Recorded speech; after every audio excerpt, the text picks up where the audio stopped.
Planetary. So it'll be big. All right, welcome to the GRN, Growth and Resilience Network, and the latest episode on the podcast channel. I'm Steve Piscitelli, your host, coming to you from my world headquarters here in Atlantic Beach, Florida. Now, today's podcast evolved from a community project on which I was working.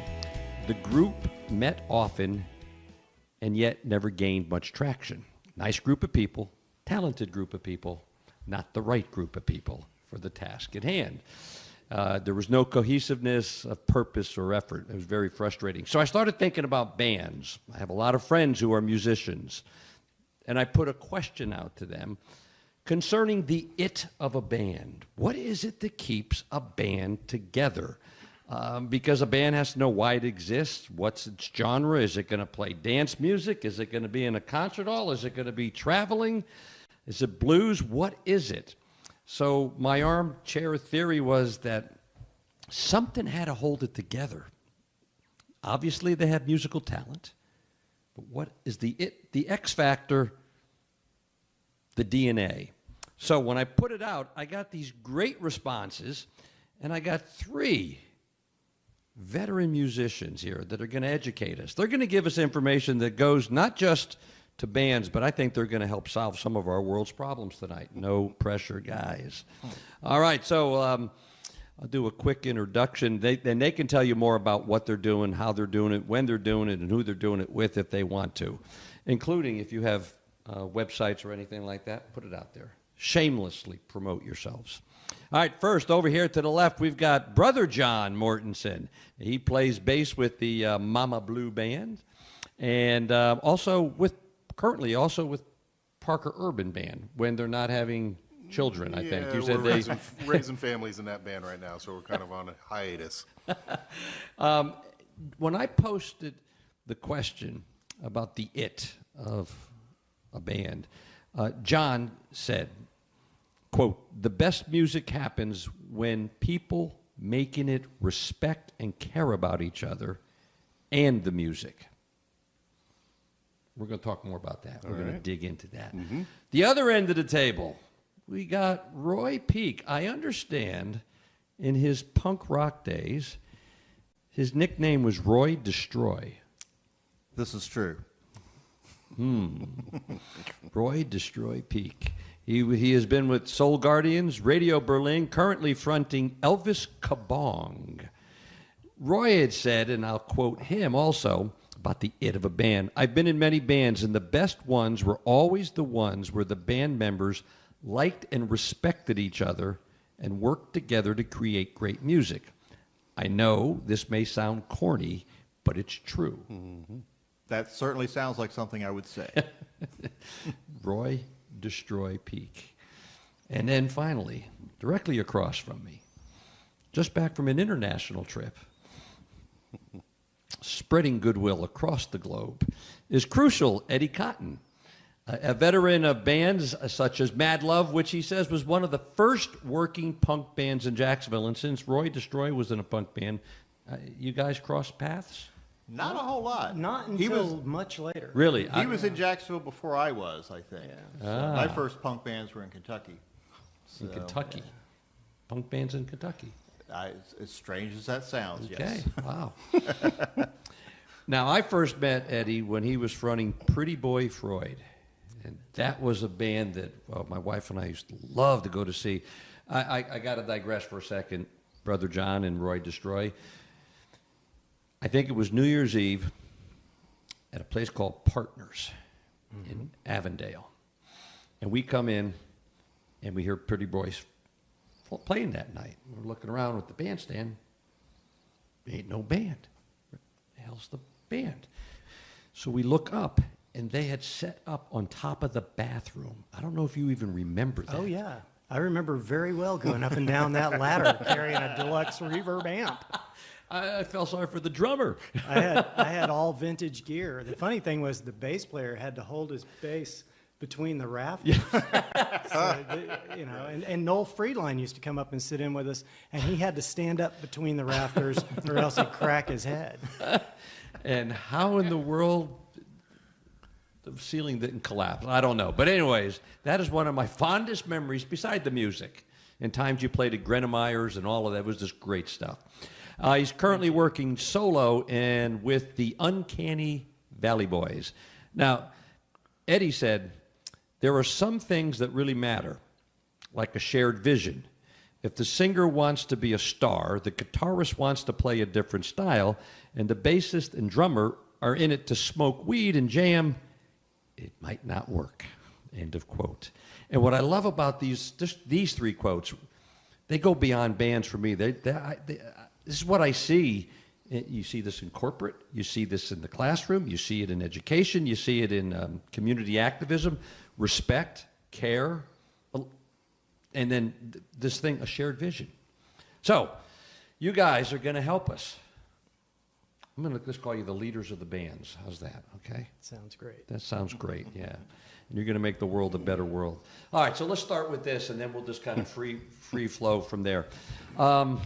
Building on the opening remarks, what's the DNA for an extraordinary band? Anybody jump in?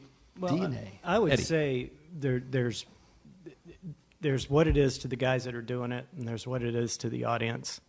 And those are hopefully aligned with each other. You can have a really terrific band that doesn't connect with an audience, but still loves to play and continues to play.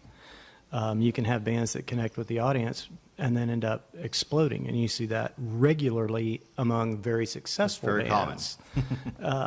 So what needs to happen is some balance. You've got to be able to have something to share with the crowd that's not necessarily unique. I mean, you see cover bands that are, happy doing what they're doing. It's not just about making people like you or just making money. You've got to be happy doing it as well. Do you start with a leader who understands that, or is that just something you evolve into? And can I assume that as you got older, you got into it quicker? That when you were younger, it was all about the music? Maybe it was all about finding people to love you? I mean, I would say that there's some truth to that. I mean, my first experience was high school talent show. People came running up because I jumped around a lot. I was the guy banging out 3 chords. I wasn't doing anything. I got their attention, and everybody came up and said, this is... And I thought, well, that's easy, but I wanted to really play. I was really working on being a better player, and I still work every day on being a better player. But as the people who live in my house can tell you, being a better player does not necessarily make the music you play any more tolerable. They're so tired of hearing me noodling around on stuff that I've been working on for 15 years that, I'm sure it drives them crazy, and nobody wants to hear me play it. But I want to play it. So, which then becomes a challenge if you go out to play in front of an audience. You, I would assume, have to consider the audience. Oh, absolutely. Oh, yeah. That's the business. You don't. It's one thing to go to an open mic night if you have a song you've written and you want to get people to respond to it. But if you're in the business, then you've got a product to deliver. And if the guys in the group don't understand what the parameters of what you're delivering are, what the expectations are, then you can run into some real problems. All right, John, Brother John. Let's build on that. How do you get the guys in the group, everybody in the group, to understand what you're building on? Or do you understand that before you even hit the first chord in public? I think that happens, the band leader is obviously going to recruit people for the band. I mean, it doesn't just, people just, magically form into a band. Somebody's got a vision. And somebody is watching what's going on, in the scene, and thinking that's somebody that I think I could make good music with. That's somebody that Right. that really Yeah, is definitely. touching me in a way that I think that we could work together. So, and that doesn't always work out. It's kind of a trial and error type thing. You get some people together, and that's not necessarily going to be the group that's going to end up making the music. And there's somebody making that decision Right. in the band. Yeah, there's in every band that I've been in, there's one or maybe two people that are driving most They're of that. calling the shots. Yeah, Even in and, your younger days when you were just starting out, say in high school. like- back in the younger days, maybe it was more of a we shared it. I think with your original question about whether the vision. Does it change? Was it different when you were younger than as you grow up and get more experience? I think back when my experience was in the early days, I really didn't care whether the audience was going to dig it or not. I in my own mind, I was Right. a rock star. I was going to blow the roof off the sucker. And now I recognize more the value of really connecting with the audience, like Eddie was sharing. That's the catalyst to getting that symbiotic energy going, where you're feeding the audience and they're digging it and giving you back some energy. And if you can get that to start spinning, that's the best That's feeling where in the the world. music starts to really, really take off. But yeah, there's usually one driving force in the band that has a vision, and everybody has to either get behind it and toe the line and work for the team, or you might find yourself Roy, getting replaced. add into that what you heard Eddie and John say. Yeah, and what you're talking about with one vision in the band, that's with a lot of the bands I've been in, there's usually one or two members that know, okay, this is what I'm doing, and you have to recruit more people to play with you. If you can't do it by yourself if you want to do a band. And sometimes you have to just tell them, this is my band, this is my vision, this is what we're doing. And sometimes you're lucky and they just jump in and they know what to do to support the band and make it work. That's when it's the best. The best bands I've been in have felt like, honestly, it felt like being in the Monkees. When you see the Monkees show and they're all together all the time and they're having fun and they're playing music and this is their life. That's the best bands I've ever been in. It doesn't even feel like a band. It's just these are the people you hang out with and you get to make music with them. And you don't even think about that we're in a band or that we're hanging out. You just do it. But then some bands, it's more like I'm the boss or this person's the boss, and it's basically hired hands. Have you found along the way, and I said earlier about cohesiveness of purpose, and I see that with community groups I work with from time to time, where they come together with great idea, they got a good heart, then they can't get around the purpose. Somebody wants to do something over here, somebody wants to do this, somebody wants to do... In a band, is there a cohesiveness of purpose? Or In some bands. In some bands. Well, and you also have, because of the structure of music, you can absolutely hate being around someone and still read a chart and play a song. You could still, and yeah. sometimes Yeah. that tension makes it sound great. My thoughts go to my favorite X album, which is when Exene and John Doe were in the middle of getting divorced. Right. My favorite Richard and Linda Thompson album was the Divorce album. They had a lot of energy. There was a lot of work, and they worked really hard at the quality because the tension was already there, giving them, resistance to doing something with quality. I guess that's my theory on it. Yeah. Sometimes But- you can be in a band and love the music, but not like But the not people. like the guys. it and doesn't that's always go back and forth. And that's a fluid thing. Yes. Yeah. It changes. It's like Yeah. any relationship. Yeah. The dynamic changes over time. Well, you're working in a gas station. You can have a guy in the gas station that works with you don't like, and you have to deal with until he moves on or until, toxic You find a way to personality. make it work. Yeah, you find a way to make it work. That's Interesting. You being a mentioned grown-up. relationship. Yeah, And part of being grown up. Yeah, Alan, who was going to join us but was not able tonight. But one of the things he had said, this was Alan Gross, and he had said, to me, bands mirror the same dynamics of personal relationships. It's easy to fall in love. They take work to sustain. They require clear alignment on goals. I believe that's why so few live very long. Yeah. End of quote. Sure. That's golden, yeah. Yeah, it is. Nailed it. So, Alan, wherever you are, golden, baby, golden. But now, would Pretty Boy something... Oh, go on. Well, I would just say that somebody, I don't know, it may have been even me, but I think it might have been Scott Sisson. We were talking about the relationship in a band, and he goes, yeah, it's just like a family, but it's a family full of musicians, so you can imagine that kind of dysfunction, you know. Yes. You know, musicians are not known for being great at relationships or, you know, anything. There's an amount of... Every band is a dysfunctional family. Yeah. Of itself. And, you know, as we're talking about this, it sparked something for me.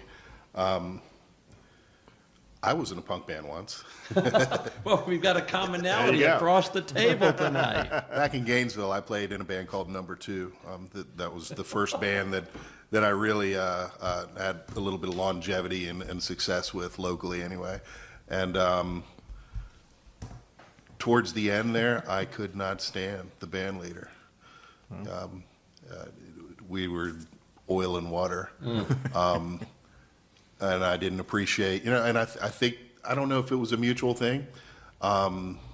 I had some other buddies that I was playing with at the time, so it was almost like this Another other band? So you're talking about relationships, and Yeah. I'm thinking of, you know, and here we are 30 years later, and I can look back and I go, man, I miss Mike Hager. That guy was brilliant. It was so much fun, you know. We made such good music together, but at the time, there were great times, but we kind of outgrew each other in a way, maybe. Yeah. I don't know. You know, the band, we kind of went our separate ways, but in hindsight, I remember that relationship with, you know, Wow. with That's interesting. great respect and longing, you know. Yeah, at the That time, was- you're, like you said, you're ready to butt heads. Yeah, and now man. it's respect. Mm-hmm. I'm going to digress for a second. Number two, It's a great band name. Yeah. Pretty Boy Freud. Yeah. What? He's had a ton of them. I've been in 120 bands. Pick one. I'm going down Each another more rabbit hole clever from than it. the Where other. do these names come from, folks? Please help me. I have a list of bad band names, and I live. Partnership or what? I absolutely live to have the weirdest band name ever. You know what the Uncanny Valley effect is? No. Okay, so when you're making things lifelike, like Teddy Ruxpin up to like porn dolls and stuff, there's a point where it becomes more likable as it becomes more realistic up to a point, and then suddenly it turns becomes creepy. scary. Creepy. That's the Uncanny Valley effect. And so, True thing. and that's where the name of the Uncanny Valley Boys the came internet. from, because we're so close to a good band, it's creepy. It's, That's good. I want to stay with this. Where do you come up with these? Is this a band decision to say we're going to be number two, or did the leader say we're he number wanted two? to be number one. I mean, where do these come from? That was our second band together. Mike and I had a band. Okay, so that makes sense. then. Drummer joined the Navy. We got a different drummer. We called it number two. But these guys would probably agree that before you hit that band, you've thrown out Yeah. 50, 60, 70 Oh, other easily. names. Yeah. Sometimes you've done gigs under the other names before you pick Oh, the yeah. right name. Yes. The original trio of Pretty Boy Freud performed twice under the name The Bad Carmadillos. That's a good one too. Why would you not go for that? I was That's just good. Because we wanted to get gigs that got paid, and then we argued about it for about 3 or 4 weeks, and finally we had to put a name on a contract, and the drummer made me swear that we would change the name of the band from Pretty Boy Freud because he didn't like it. He thought it He didn't sounded like it? Oh. no, he thought it sounded stupid. And he said, you have to change it after this. And we did this one gig, and it kind of went off. And so we ended up using it for 17 years. Yeah, I was going to say, that's some legs. But what was it, the armadillos? What was it? Bad Carmadillos. Bad Carmadillos. But you mentioned fluidity.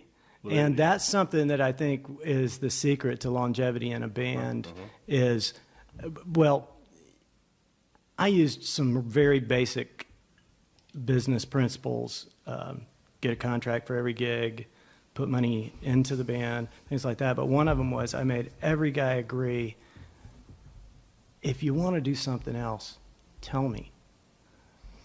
Give me 2 weeks' notice. Help me find a sub. That's all I ask. Then you know, and because I had business dealings, been in management and retail and stuff, the worst thing is when somebody just doesn't show up. You know, everybody has to stay till closing on Friday because someone didn't show up. That happens in bands. Kids, pay attention. One of my first gigs, the reason I'm a singer is because the singer got arrested on the way to the gig. So me and the bass player are standing there, and I had 4 songs. And he had 5 songs, and we played 10 songs in the set, and then we sat down and we made a list of other songs we could blow through as a trio, and we did it. And we ended up working as a trio. That goes beyond fluidity. I mean, that's. I mean, there's the creative piece to it. And obviously the talent that you could do that you could draw on that and riff. We're just jumping in feet first and doing it. Yeah, I mean, it's kind of, you know, you've got a job to do. And I've always approached it like that. I mean, it's all about fun and games for me. Excuse me. It's all about fun and games and having a great time. But that's my job, is to make sure that the party happens. Or to, you know, so I don't necessarily feel like that. I can get to feel like that most of the times, but I don't always feel like that. I have to make it happen. And that's the job. You do your best. John, I think I heard you say, pay attention, kids, or something to the effect on that. If you were, and maybe you've done this already, if you were mentoring a young band, not just young in that they're just together, but I mean in age, you know, they're new to the business, really. What would be the top 2-3 things you'd say, you know, you're going to form a band, here's what you need to, here's the checks. You better pay attention to this. I mean, Eddie, you mentioned contract and, you know, the respect. If you're not going to show up, let me know. Give me enough notice to fill in. But if you had a checklist of things to tell young bands, anybody that might be listening, that they think it's just plug in the amp and go, and I'm hearing there's more. Oh, there's so much more. Oh, yeah. There's more. The amount of time you spend on stage is less than a quarter of the amount of time you put into what you do. I would say, for my advice is learn to read and write a contract so that you always get paid. Communicate clearly, freely your expectations with the other members of the band. That's a big one right there. That's be prepared to work the audience to get gigs. So everybody in my band had a pocket full of cards.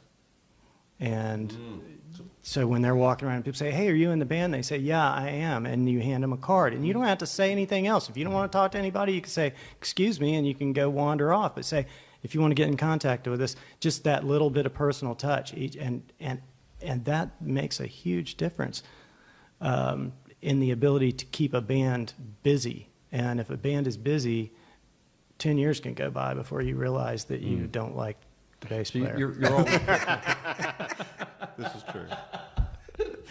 Impossible. you're always marketing then. Yeah.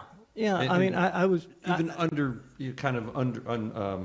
softly, you know, here's my card. Yeah. Well, I treated it like a business. I wanted to be a respected businessman.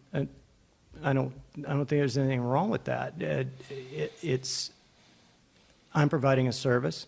I have expectations to be paid, and I expect that people want me to do the best job I can do. Talk about the business of it. What just came to mind? Copyright, intellectual property. You got a lot of it. Do you have any insights on that? I know when I write and I get ready to have a book reviewed, it's copywritten before I put it out there for anybody. You can't give songs away. But Nobody's going to steal your stuff. So you're not even worried about that. A lot of young people worry about that. People at open mic night, someone's going to steal my song, and it happens so rarely. And when it does happen, even then, it's very rarely a big deal. That's like the least important thing to worry about. It's harder to give your song away than someone's going to steal it. To get someone to listen to it or publish it, yeah. Right. So you're not concerned about the intellectual property being... Well, you want it to be known as yours if you did it, sure. And you can jump through the hoops that you have to do to keep everything legal. Yeah, you pretty much Sure. just have to self-publish. Once you self-publish is easy.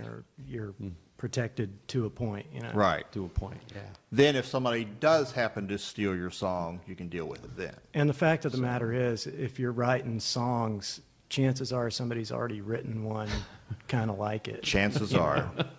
You're more likely to get sued than to get too sued. How many times do you write a song and then you're halfway through it and you realize, oh, crap, I heard this on the radio Oh just man, the other Mariah day. Carey is singing this right Throw now. it away and start over. Funny stuff. Can we go back, Steve, to Please. your last question Yep. about advice for, and it feels weird to say I'm giving advice. Hey, old guy, you got any advice for the youngins? Right. But the first point, the first item that Eddie listed, knowing the contract and understanding the importance of the contract. I think recognizing also that the contract is a two-way deal. Oh, yeah. Yes. You've got a responsibility there as an individual, not just as the band, but as a member of the band. Excellent. You're on the job. You are. You're going to get paid. You got to do the stuff that's in the contract. You got to provide the product. Yep. And you can be the best player, and these guys have all heard this. I mean, it's a cliche within the industry. You can be the most phenomenal player, but if you can't show up on time, if you can't learn the tunes that were sent to you, Right. 2 weeks before the gig, and you show up and say, "Oh yeah, I didn't get to that one," that's going to be a problem for the other members in the relationship. Gear's got to work. Yep. You got to be dressed right. Yep. Can't show up to play a wedding dressed like a, you just Excuses came are from irrelevant. Yeah, when they it are. comes down to downbeat, excuses are irrelevant. I need you to do the job, and you won't get the call. You won't get that call. You could have, knocked everybody's socks off in the audience. Yeah. But if you were a pain in the ass for the band leader, Yep. you're not going to get the call. And Eddie, you had said, you're going to play a wedding, you got to dress a certain way. Did you have staff meetings? Or whatever you call them in the band? That's I what did. it sounds like. It sounds like a staff meeting. I had this brilliant idea that I didn't pay the guys at the end of the gig because I was getting paid in checks. Mm-hmm. So payday's Tuesday, which happens to be rehearsal day. So everybody always showed up for rehearsal. And usually I'd make a pot of chili or something, and I'd have already given them a CD or in the early days, a cassette tape of the tunes, or charts or whatever, just a list. These are the things we're going to work on next Tuesday. And that's how you're writing that down. Hey, I'm very appreciative of these little notepads. that Steve Hey gave us kid, here. let me give you a Yeah, piece right? of advice. Yeah. If you want them to show up for rehearsal, Make it you're going payday. to make it payday. We'll pay you on rehearsal. I noticed that because when I was working, I noticed nobody ever missed payday when I was working in record stores. They'd miss Tuesday, they'd miss Wednesday, but they never missed payday. But I mean, it just makes sense. And I think the guys in the band appreciated that because it wasn't fly by night. They knew where their check was coming from. We had health insurance, man. You had health insurance? Yeah, I know. I had a corporate account. I had the whole bit, and 10% of every gig, anything that was over $100 a man went in, and I charged for an extra man. So You always... I always charged for an extra man and always put 10% into the business account. And then we always. I'm sorry. What do you mean by you charged for an extra band? So, and if I had a 5-person band, I charged for 6. Gotcha. And then that $100 went into the band bank account. Okay. So All right. when the van broke down, I had money to fix it. If the PA blew up, I had money to buy a new one. If the bass player's truck got towed at the gig, we had the ability to go get it. There's any number of, because like most American families, you ain't got $400 for an emergency, Right. Well, bands usually don't have anything. You usually don't have $20 for an emergency. So if you don't have a credit card and you're on the road and you break down in South Carolina, or you get to your hotel and they don't have any rooms left and you have to go get another room, you've got to have a credit card. Okay? This was back in the days when you had credit cards. So I had a corporate credit card. It's the only credit card I ever had. Never got in any kind of debt with it because that's just not the way you do things. That's how I ran it, like a small business. So that begs the question: where did you get your training? To do that, I guess I made every damn mistake available. I had come and gone through music several times where I tried and couldn't get it together, and or had some success and then it exploded, and I decided I'm done. I'm going to go sell real estate. And I took a real estate class, and the guy that taught the class pulled me aside and said, "So what instrument do you play?" And I said, "Guitar." And he said, "Yeah, I put myself through college playing jazz trombone." And I was like, wow, there are so few people that can say that. And he said, "Yeah, and now I sell real estate and I teach real estate, and I wake up every morning and I look in the mirror and I wonder what would have happened if I had kept playing music." And I just wanted to let you know that if you decide to go back and play music, you're probably not going to wake up every morning and wonder what would have happened if you had sold real estate. And so I used to get up in the morning when I was, just getting started, I would get up in the morning and I would ask myself, would you rather be selling real estate? And I would not. Not there's anything wrong with it. And not that I couldn't have put my heart into it and done really well with it if I had not been talked down from that precipice by this trombone player. That's bizarre. Nothing wrong with it, but not for Crucial Eddy. Not for me. And there are plenty of things I do besides music. I mean, I'm not working as a musician now. I don't mind doing other things. I've always worked, always had jobs, except when I was a full-time musician, and that was my only job. So I hear of musicians who will mentor young songwriters. Good friend Billy Bowers gives guitar lessons in Shaq. He mentors young songwriters. Billy Bowers gives a guitar lesson every time he picks up a guitar. If there's anyone to watch him, it's a guitar lesson. And I don't want to pick up one after I watch it. Yeah, he is quite the man.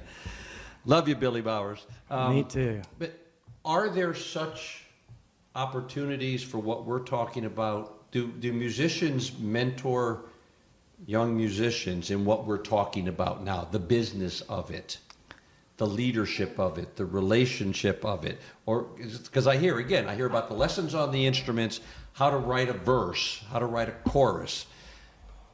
But the business end of it, not as much that I'm aware of, unless you get a younger person in the band and you're trying to show them the ropes. This is how you get gigs. This is how you keep gigs. This is how you get more gigs. Not the sexy thing to talk about? Yeah. Nobody wants to talk about that part, and if you do talk about it, they talk about you like you're a sellout. Yeah, there's that. Not that that's ever happened to me. But, I do. I mean, I talk to young people all the time. People ask me. I did one of those ask me things on Reddit and was surprised. It had like 6,700 views or something, Wow. And I just said, these are the things I did. And the thing that people commented on the most was the Tuesday night payday. That's golden as well. Yes. But it's something I stumbled onto that worked, and I think the guys in the band appreciate it. I have a pretty good relationship with most of the guys I played with. Not married to any of them, of course, but we've played together. I can call them and say, hey man, you want to do a gig? And they, you know, if they're not gigging, they'll come play with me. And I get wonderful, you know, comments from them about everything from which barbecue joint I like on I-95 going north. You know, 3 or 4 of the guys will go, I remember going to that place when we were headed to that. You know, it's great. And I love looking back and seeing all these kids that came through UNF in my band that went on to do other things. And several of them have come back and said to me, you know, that thing you said about being on time, that thing you said about learning songs, you know, learning the lyrics so that you understand how to solo on a song. You know, these are the kind of things that you just pass on. And I was the biggest recipient because almost everybody that played in my band was a better musician than me. And I don't mean that lightly. I mean, I'm working my butt off to be the best musician I can, and these guys were way better than me, 10 years younger than me. So I was on the receiving end of so much of the musical stuff. So, you know, it's a give and take. That may be a lesson for other musicians as well, is to retain that humility and that willingness to learn from somebody who has, you know, something to give you. Because a lot of people who really know their, you know, there's a lot of. Are you about to use the word arrogance? I'm getting I'm getting ready to sound old again. I guess I'm speaking with humility here. Kids have more resources these days to learn the technical aspect of the job. YouTube, you know, the internet, you know, for us, it was, you know, you had to either know somebody or you had to, you know, ride your bike up to the music store and look through the stand and hope that you could find a book that you could connect with. And listen to the record over listen to the record play, over and over. Stop, rewind, play, stop, rewind. Yes. Move the needle. I'm old enough to have been the move the needle kid. But it seems like when Needle on a record. Yes. Yeah, not needle yet. Needle on a record. I've known some musicians, younger musicians, over the past couple of years here that really can blaze on their instrument, and they know it all. They don't want to hear that you have to be on time. They don't want to hear that, you know, the kind of things that Eddie's talking about. That's not important. To them. To them, yeah. But the kids that are growing and are getting the gigs and are getting the calls are the ones that are open to taking that wisdom, taking that experience. Well, when they stop getting phone calls to show up at a gig, maybe then they'll start figuring it out. That's what it takes sometimes. Well, Roy, with your work at RAM, Riverside Art Market, is that right? Riverside Art Market. Arts Market, yeah. So you have bands there every week. Oh yeah, Several bands. 3 or 4 bands at least every Saturday.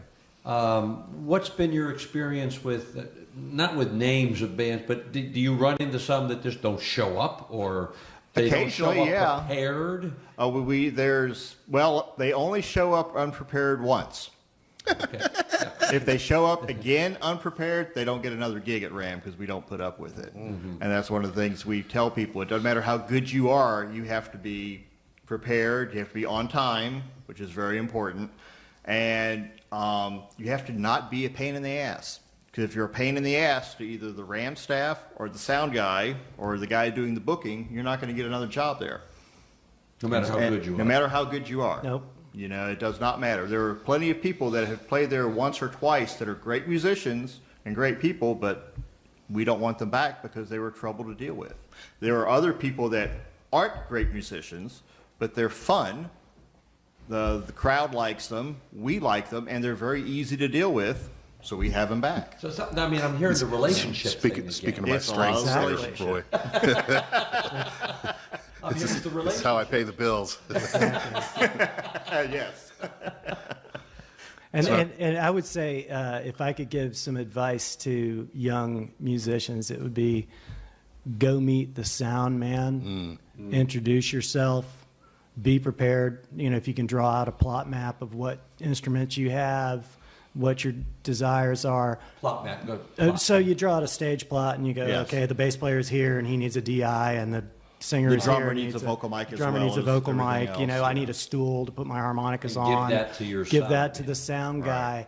But the biggest thing is walk over and shake his hand, look him in the eye, and say, "I'm looking forward to this." Right. And it. That's cool. Yeah. I read that in a book by Bob Brosman, who's a really world-renowned bottleneck slide guitarist who plays a difficult style of guitar to mic and national style. And when he wrote this, there were no pickups for those guitars. It was always stick a mic in front of it. And he's in his opening chapter of how to use a national guitar live. He was like, look across the room. See that guy with all the buttons? That's the sound man. Go to the bar, buy a beer, walk over, get his name. It's probably Kurt. And it's just like, it was this hilarious thing, It's That's like, good. and he's like, this is going to be your best friend or your worst enemy, and it's up to you. Yeah. And that's just the way it is when you walk, because you walk into a room, the sound man doesn't know you. Right. He doesn't know if you're a prima donna or if you're unprepared or whatever. So it's your job to walk in with the confidence and the purpose to hand him what he needs to do to make you sound good. Because Right. he don't look good if you don't sound good. Right. But you don't sound good unless he knows how to make you sound good. Right. And he wants to make you And, sound and good. Yes, he wants, because yeah. they got that suck Sound knob. guy, sound guy always wants to make you sound good. The simpler you keep it, the easier it is for his job, which makes you sound better. And And again, back open to the communication. relationship. It's relationship. Open communication. Yes. I mean, Communicate. It sounds so basic. It really does. Yeah. But So basic. It's Well, simple. maybe the music culture, the celebrity worship, lulls us into thinking that as the musician, it's all about us. I'm the star here, but You don't think about You're everything. relying on other people. I mean, that sound engineer has been there hours before you even, packed And up it's your his car room. to get there. Right. You know, yeah. it's And his he'll be room. there It's not your hours room. after you leave. yeah. The other people that are there to do all the things that need to be done in order for you to get up on stage and do your thing And is always call they're out important. the bartenders and the waitresses. Yeah. Always call out the staff. I thank people from the stage because it's the right thing to do. Mm-hmm. Not because I'm trying to ingratiate myself with the sound man. It's because we're here to do a job. He's going to do a great job, and he needs to be recognized for it. The other, Everyone's all in that together. yes, That's how it should be, exactly. yeah. You know what? it's a relationship. Yeah. What You're keeps right. on strike as you're talking about all this basic stuff, business stuff, and what's coming across my mind is, but I thought you guys were creative people. This sounds like it's another part of the brain. How are you balancing all of this? This is the hard part. This is Oh, the, yeah. this Yep. is the That's the prep. hard part. Yeah. And I mean, playing, I could sit on my front porch and play. I do it every day. I sit on my lunch break and play every day. It's the best part of my day, is to when I can get into the zone, play, and it's Wow. the best thing ever. Yeah, it has nothing to do with the gig. It has or nothing to making do with money. being at a gig. Right. The trick is to get the gig and still be able to do that with the music. That's the goal. The goal is not to get the gig. I can go get a gig. The goal is to make the best music I can make at the gig. Do the best job I can do. I think that's important. You go corporate America, or my experience in higher ed, or even in high school teaching, there's an HR department, and if there's a problem with an employee, it might be called in either to the dean's office, the principal's office, the HR for counseling. Do you guys do counseling with your bands? Do you have No, they did it Brother with John, me. You've had better weeks on that bass. You mean like interventions or, Yes, or fist fights? absolutely.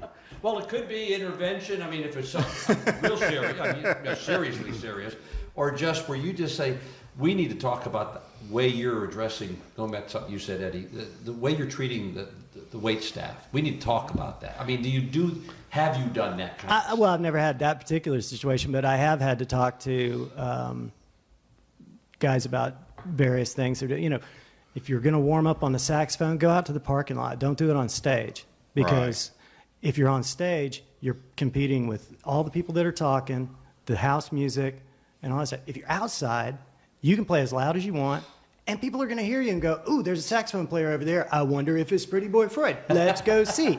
You know, There you go. There's just real basic things. But you said something about, and it made me think of perspective. You know, you were talking about John. You were talking about being the star and all that stuff. I had a situation come up one time where a lady was very nervous. It was her daughter's wedding, and she was kind of getting on the edge of being just too. And I said, "Ma'am, you need to stop worrying. I do this all the time." And she said, "I understand that, but I'm only doing this once." And I said, "Point taken." Man. Yeah. You know, sometimes you've got to get somebody else's perspective on stuff, and you can be in a band with somebody and stand next to them and sing harmony with them and not know that you pissed them off last Thursday, and something you did that you didn't even mean to do, or some, you know, just any number of things, and that's where the communication thing comes in, as you said. And there are times when you just need to like, just take somebody and say, "Hey man, let's just go talk for a second. What's going on here?" Now, that said, I've had fist fights, you know. With band members. With band members, yeah. With managers. That never happened in HR that I know of. I got the check.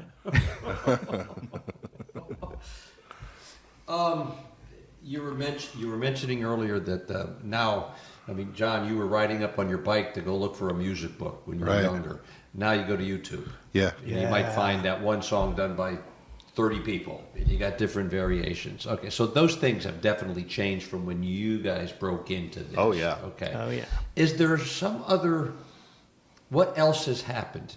What else is happening for the bands of 2019 Home recording. that you have that they need to pay attention to? Home recording. The ability to record now is so beyond what it was back 30 years ago, 20 years ago, even 10 years ago. Yeah. It's amazing because, I mean, I remember we had to save up about $500 to make a cassette demo, and then we had to go give those away to try and get gigs.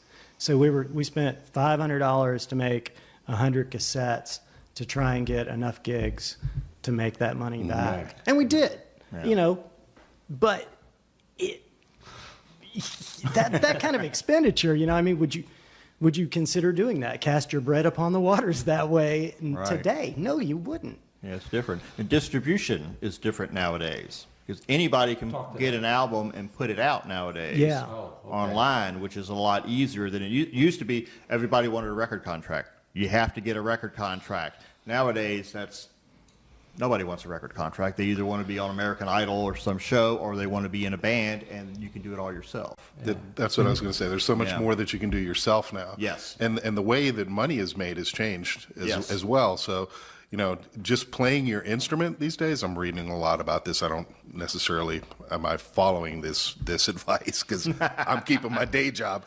But if you want to make a living, you know, playing music or in music, it's not just playing the music. It's also learning how to produce, how to record, how to give lessons, how to get your YouTube channel going. This is, at least, I'm not speaking from experience. I'm just hearing this buzz, you know, in the magazines and from the people that I pay attention to. Yeah. And you mentioned It's the keeping new your day job. paradigm. Keeping your day. How many years have you been playing music? Have you been? Oh, man. You would say you reached. How long have you been a musician? Since I was 15, so, you know, 35 years. But only more on a serious tip, you know, in the past 7 or 8 years or so.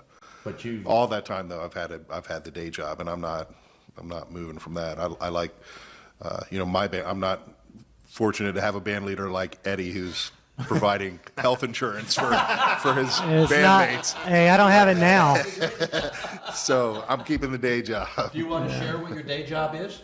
You don't have to say the employer. But Yeah, the area you're in. I work for a company that provides group home, residential placement and behavioral treatment for individuals with developmental disabilities. Boy, this is a lot of words. Who have a problem behavior that's aggression or self-injury or property destruction that is at a little bit higher level than than what your standard group home would be able to handle. And that's your day job. That's my day job. That's your day job. Which utterly prepares him for Yeah, dealing with yeah, it's good, musicians. definitely. Well, Completely. you were mentioning before, you're a behavior analyst, so Right. A lot of what you've been talking about is behavior analysis. How long have you been a musician, Eddie? I started gigging at 18, and I will be 57 this year. I took a hiatus of about 2 years and didn't gig at all, and then came back and hit it with Freud, and I did that for 17 years. That was your longest stretch Yeah. with a band. With Did the the members change in that band? members changed, yes, they But there was a did. nucleus to stay. The nucleus was pretty much me, but I mean, there was a core of 4 guys, and then guy left, and someone else came in, and then there was 2 guys came in, and 1 guy left, and then that kind of thing. But did have like a complete rhythm section change over about 3 or 4 times during that time. But again, it was guys coming in doing the job. When they decided they wanted to start their own band, they would give me the notice. Usually, I would end up hiring the guy that was their sub. Because when you got to work in band, you can always hire guys. I mean, that's it. Oh, yeah. When bass player quit in a huff one time, and I went to my usual watering hole, and there were 3 bass players sitting at the bar. I kid you not. They almost knocked each other over trying to throw me their cards. But because I had a gig. So that's one of the other things I learned early on. Not that early on. It took me years. Was that if you're the guy that's in charge, I mean, that's a big responsibility to keep a band together, but you got to have the PA. You got to have the vehicle to drive the PA. You got to be the guy that collects the money. You got to be the guy that makes sure the gigs are where they're supposed to be. And there's a lot of work to that. That's a lot. Yeah. Day job. Right now, for the last 4 years, I've worked at Eco Relics. It's an architectural salvage firm over in Riverside. Prior to that, I was working in the school system with special needs kids, and then prior to that was 17 years with Freud. And that was Maine. I should have made the 20 and gotten the gold watch. But Yeah. What were you thinking? I don't know. Roy, how long in music? Oh gosh, I was probably 17 or 18 when I got my first paying gig, and that's been fairly regular since then. Other than that, I don't really have a real job other than RAM and just a little bit of home repair stuff on the side. Yeah. So Gigging that- on the side. Gig And on home the record. side. He has a Yeah, really yeah. nice studio. I have the studio, yeah. With Radical recording Yeah, studio. the home recording Would you studio, want to yeah. give the website for that? Well, there's no real website for it, but roypeak.com is my website, which has a link there Now, if for we it. Google Roy Destroy, will anything come up? Well, there was a band called Roy Destroy. Did So, which was- see? had You nothing should've- to do you with should've me. copywritten and trademarked that. But We should have no, trademarked no. it. We were punk rock. We didn't think about that. There was actually a band working under the name Pretty Boy Freud recently out of, Oh, I wow. think, Cincinnati or something. I did not send a cease and desist. I sent a go ahead. All right, in the interest of time, gentlemen, and there is some more pizza to eat before you guys head out. Woohoo, yeah. I'll just make it open. Is there something that we haven't talked about? Like one thing that you say, I want to make sure I get this out. If there's a lesson to be learned for musicians, old musicians that maybe they need a primer, reprimer, or something? New musicians and old musicians, when you show up at a gig, be prepared. And this is going to sound strange, but know how to hook up your gear. I can't tell you how many times I have to Sound help man somebody hook up their gear. I had a guitar player show up one time, and she did not know how to plug her guitar into her effect box and into the amp. She had no idea how to do this, and it kind of baffled me, and I had to show her how to do that, and then she didn't know, well, it doesn't sound the same like it normally does, and she didn't know how to change the knobs. And I was like, you've done gigs before, you should know how to do this. Be prepared, know what you're doing, keep it simple, be polite, play music and have fun. Anything, John? that we haven't I would touched add, on? understand that it's a job, Yeah. reiterating some of the things Yeah. we said earlier, and lay off on the sauce. Take it easy on the sauce when you're on the clock. Yeah.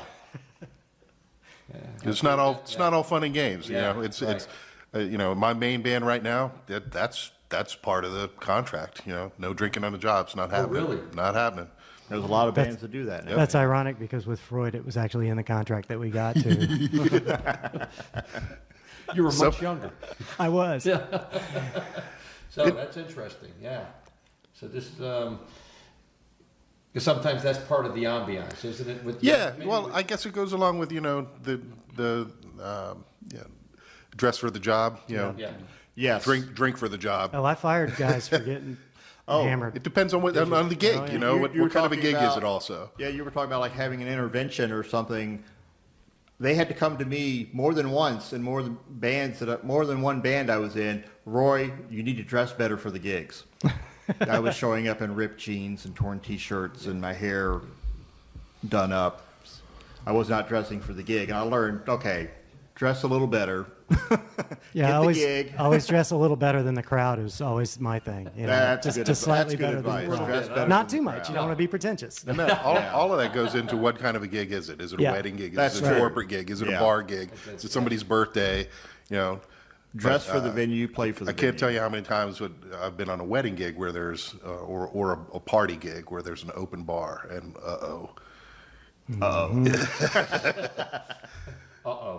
Yeah. Anything, Eddie, that we haven't touched on? I'm sitting here looking across you at a picture of Gary Smalley, who gave me one of the best pieces of advice I've ever had. I was going through a really rough patch and personal stuff, and he called me to tell me he wasn't going to be able to work on one of my guitars because of his illness. And he asked me how I was feeling, and I told him what was going on, and I went on for 30 minutes, and then I suddenly realized, here I'm talking to a guy who's got terminal cancer. And I said, geez, man, I'm so sorry. And he said, buddy, I'm dying. You can't fix that. If talking to me helps you, then that's great. And I said, well, what advice do you have? And he said, love your kids, just love them. And he said, and music will carry you through the worst times of your life. Believe me that when I say that. And I believe that. Music has carried me through some of the toughest times, but it's also carried me through the best times. So I don't know how we could beat that for an ending. There you go. That might be a wrap there, Mr. Crucial Eddy. That's why you're Thanks. crucial. It's crucial. Eddy Cotton.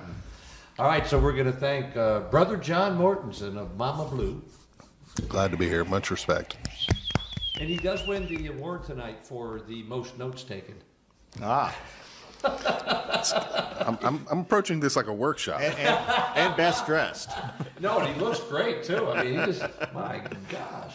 And we got a Roy Destroy Peak, Soul Guardians, and now with Elvis Cabal. Elvis Cabal. I was going Soul Guardians, that's way back. Elvis Cabal. Also playing bass for Robert Lester Folsom and Mark Williams and Blue Horse right now.